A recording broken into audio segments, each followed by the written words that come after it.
And now a segment I like to call Reading Alabama Message Boards after they lost to Florida State. Shall we?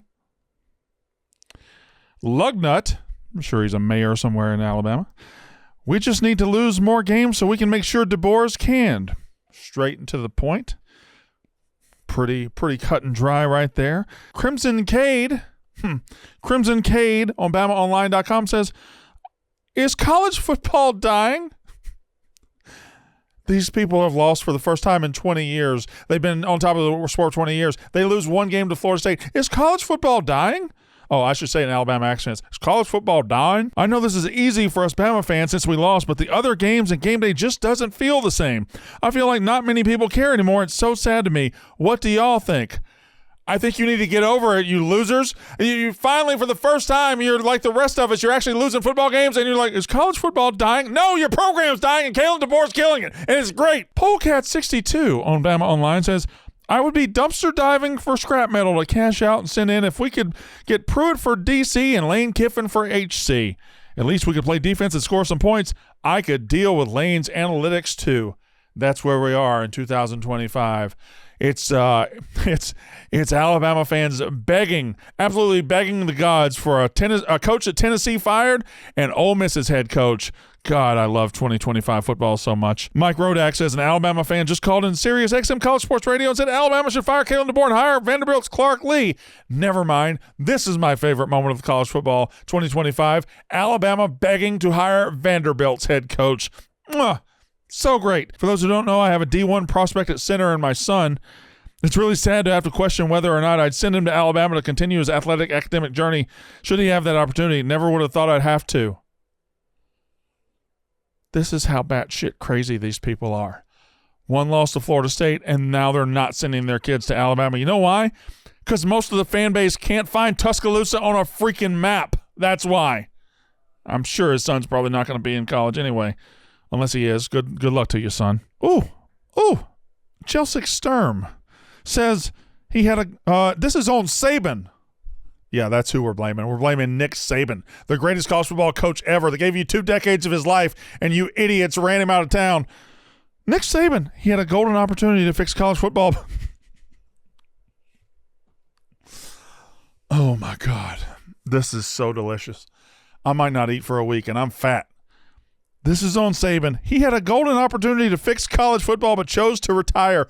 That's right, because Alabama's losing to Florida State, and Alabama doesn't have the overwhelming advantage anymore. And for 2 decades, they've been on top. Because they're not anymore, college football is broken, and Nick Saban was the one who was supposed to fix it.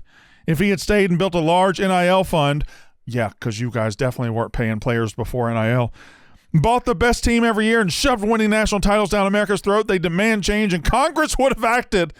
College football only changed when he made them change to stop him. I love him, but he could have fixed this. Yes, folks, they lost to Florida State.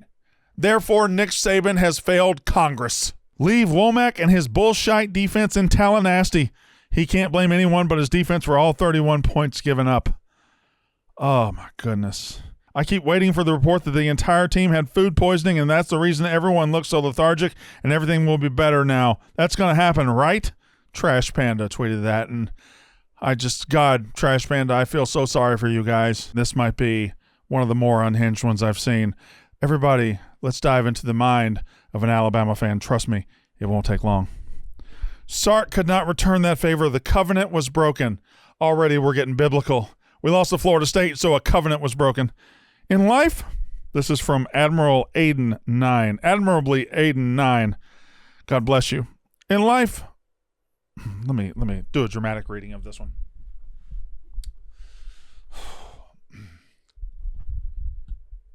In life, we all make friends. We all have people stab us in the back, too. It's life. It's what makes it so great at times and so shitty at others.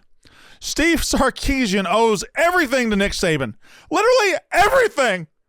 Saban is the reason Sark got back into coaching college football. Nobody would touch him with a 20-foot pole. Sark, he had his demons, and through the grace of God, he overcame them. You got to know this guy wanted to say the grace of Saban. He really did. Through the grace of God, he overcame them. However, Saban was the one who extended that life jacket, which ended up saving his career. Saban was the one who told Sark to get checked, which ended up saving his life. He likely would not be here today if it were not for, oh my God, if it were not, these Alabama fans believe this stuff. He would not be here today if it weren't for Saban. The fact he cannot return the favor and take the Alabama job when many people believe he was Saban's chosen one is absolutely hurtful. It is despicable and disgusting to me. How can you not repay the program which literally saved your career? I know many people may be not be completely sold on Sark, but he would have us at 10, 11 wins every year with elite offensive play. How could you say no? Hold on.